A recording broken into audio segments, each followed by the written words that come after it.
project we're working on right now is a maritime archaeology class that has taken on the theme of African American and Gullah-Gechee maritime history. We look at 5 different sites throughout the course of the semester. The Wormsloe, Long Island, that is going to help us tell the story of, say, the freedmen who worked out there briefly, and then after it was taken away from the freedmen and given back to the family, there was African Americans who were contracted to live on that island and farm. So those stories that we're going to gather will be handed over to the park and to the state so they can educate the public about that.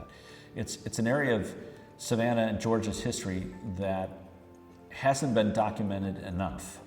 Part of my role as the archaeologist and basically part of doing historical archaeology is trying to understand how humans have lived and occupied on the landscape over time. These are not isolated enclaves or communities as you go up and down the coast. These people may have been isolated from the white dominant culture, but that's they interacted economically, socially in some form or fashion, but they also interacted amongst their own communities. All African Americans in America have some linkages to the Gullah-Gechee community because this is where we came in.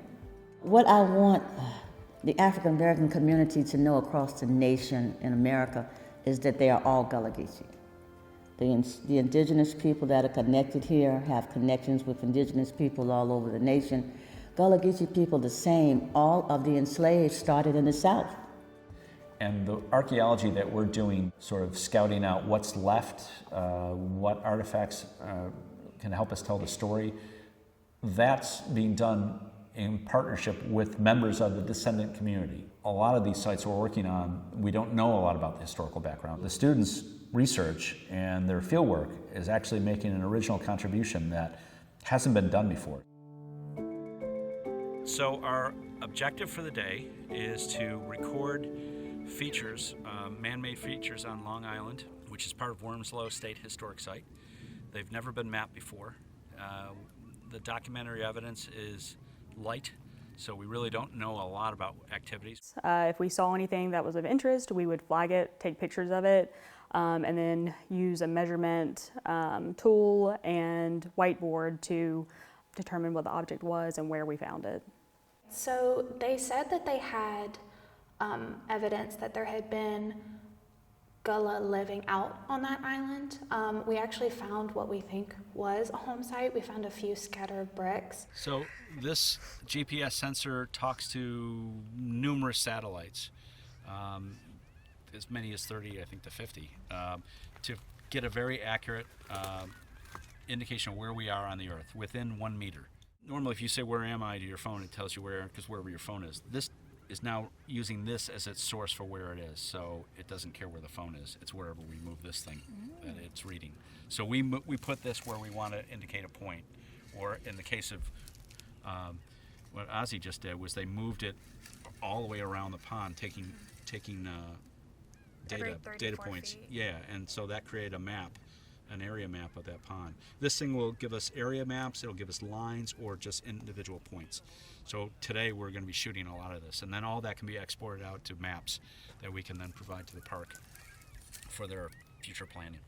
We think that those ponds and those ditches that we found could be something that they used to farm. So finding that means that we could find out more about their lifestyle and potentially what they ate, potentially how they lived their days, which is important for people of that community and their descendants.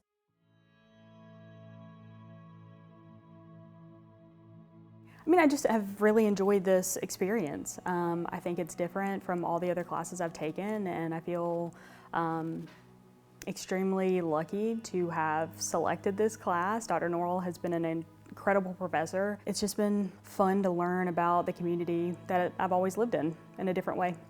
We can use the history of those landscapes, those stories, to hook people into not only a particular refuge, but also to get them excited about the kind of work, conservation work that we do. It's important that we preserve and at least tell the story as best we can.